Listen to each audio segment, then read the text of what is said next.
Assalamualaikum warahmatullahi wabarakatuh. Alhamdulillahirrabbilalamin. Assalatu wassalamu ala asyrafil anbiya'i wal mursalin Sayyidina wa mulana Muhammadin wa ala alihi wa sahbihi ajma'in, amma ba'd. Alhamdulillahirrabbilalamin.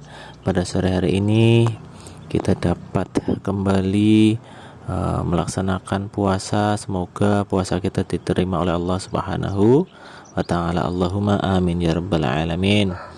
Salawat serta salam semoga selalu tercurah kepada Nabi agung kita, Nabi besar Muhammad sallallahu alaihi wasallam. Alhamdulillah, semoga puasa kita, ibadah kita selalu istiqomah, mampu melaksanakan kewajiban dan ibadah-ibadah yang lainnya secara terus-menerus, tidak hanya hari ini saja, tapi dilanjutkan di lain waktu secara terus-menerus. Dan selalu kita bisa melaksanakan kebaikan-kebaikan yang tentunya bisa bermanfaat bagi diri sendiri dan orang lain. Tentunya anak-anakku sekalian ingin mendapatkan banyak pahala, iya bukan? Ingin masuk surga, iya kan? Semoga kita termasuk golongan orang yang dimasukkan di dalam surganya Allah. Allahumma amin ya rabbal alamin. Jadi ketika kita ingin masuk surga, maka perbanyaklah amal kebaikan. Tapi jangan lupa amal kebaikan itu jangan kemudian kita pamer atau ria. Jadi amal kebaikan yang kita lakukan itu harus didasari dengan hati yang ikhlas. Terkadang banyak orang yang melakukan amal kebaikan itu besar, banyak, luar biasa, tapi niatnya sering keliru, apalagi hanya sekedar untuk menampak-nampakkan atau pamer. Maka di sisi Allah amalan kebaikan itu bisa tidak ada artinya sama sekali. Di era masyarakat seperti ini, segala amal kebaikan banyak sekali yang dipertontonkan, dijadikan konten. Supaya apa? Supaya dapat pengikut, subscriber, supaya dapat like dan yang sebagainya. Jadi niatnya adalah untuk mendapatkan itu. Tapi niat yang sebaik-baiknya adalah agar istiqomah didasari dengan hati yang ikhlas. Itu akan jauh lebih berguna dan lebih bermanfaat. Kemudian sebaliknya, justru ketika kita melakukan amalan kebaikan yang ringan, yang barangkali selama ini sering dianggap sepele, tapi jika dilakukan dengan niat yang benar, semata-mata karena Allah, bisa menjadi sangat mulia dan bernilai di sisi Allah. Meskipun tidak ada kamera, tidak ada video yang kemudian dijadikan konten, walaupun tidak ada orang yang meliriknya, tidak ada orang yang menontonnya, tapi kita niatnya hanya semata-mata untuk mengharap ridho Allah Subhanahu wa ta'ala.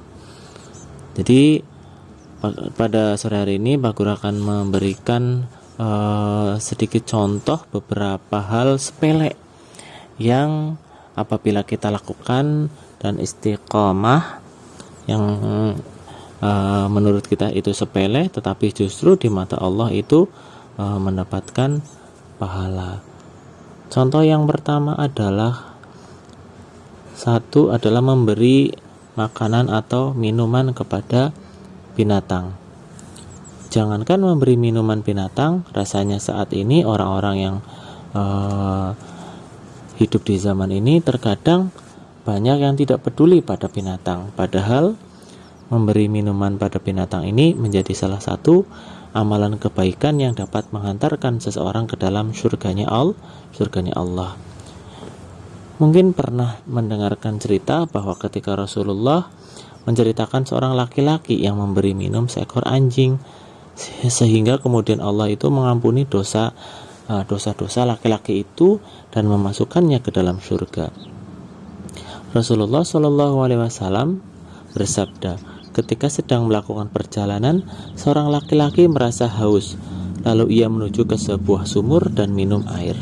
Setelah ia keluar, ternyata ada seekor anjing yang menjulurkan lidahnya dan memakan pasir karena kehausan. Lelaki itu bergumam, "Anjing ini telah merasa kehausan seperti yang telah aku rasakan." Kemudian laki-laki itu pun kembali menuju sumur dan memenuhi sepatunya dengan air, lalu memberikan minum anjing tersebut. Maka Allah berterima kasih kepadanya dan mengampuni segala dosanya. Kemudian para sahabat bertanya, "Wahai Rasulullah, apakah kita akan mendapatkan pahala dengan memberi minum binatang?"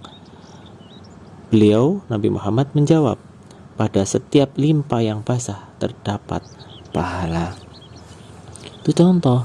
Itu padahal anjing itu adalah binatang yang najis, tapi jangan pernah menganggap semua binatang itu kemudian yang najis dan yang tidak najis itu berbeda perlakuan. Semua binatang itu sama. Jadi kalau mereka memerlukan bantuan kita, selama kita mampu, kita bisa memberi makan kepada binatang. Apalagi kalau yang di rumah memelihara ayam, memelihara kucing, kambing, sapi, dan seterusnya. Kemudian amalan sepele yang lainnya adalah menyingkirkan gangguan di jalan. Semisal kita menemukan ada paku, ada pecahan kaca dan sebagainya, atau mungkin kerikil yang apabila kerikil itu bisa istilah bahasa Banyumasnya itu mencolot terkena orang lain yang di pinggir jalan, atau hal-hal yang lain yang bisa membahayakan pejalan kaki, pengendara sepeda motor, kalau kita singkirkan atau kita buang, maka hal itu bisa mendatangkan pahala yang besar di sisi Allah. Rasulullah Shallallahu Alaihi Wasallam itu bersabda, "Barang siapa menyingkirkan gangguan dari jalan kaum muslimin, maka akan dicatat untuknya satu kebaikan, maka ia akan masuk surga." Itu hadis riwayat Bukhari. Jadi kalau kita menemukan sesuatu di jalan yang kira-kira membahayakan bagi pengguna jalan, maka singkirkan. Misalkan ada botol, ada plastik yang kira-kira, atau kulit pisang dan sebagainya yang kira-kira membahayakan atau tidak sedap untuk dipandang, maka kita bisa memungutnya kemudian membuangnya di tempat yang semestinya. Itu ada dua hal yang bisa Pak Guru sampaikan pada sore hari ini. Semoga yang sedikit ini, yang sepele ini bisa mendatangkan contoh bagi diri kita, bagi orang lain, dan bisa mencontohkan kepada adik-adik kita supaya adik kita mencontoh perbuatan baik dari kita. Allahumma amin ya rabbal alamin. Kita akhiri dengan lafal hamdalah, alhamdulillahirabbil alamin. Subhanakallahumma wa bihamdika asyhadu an la ilaha illa anta astaghfiruka wa atubu ilaik. Wassalamualaikum warahmatullahi wabarakatuh.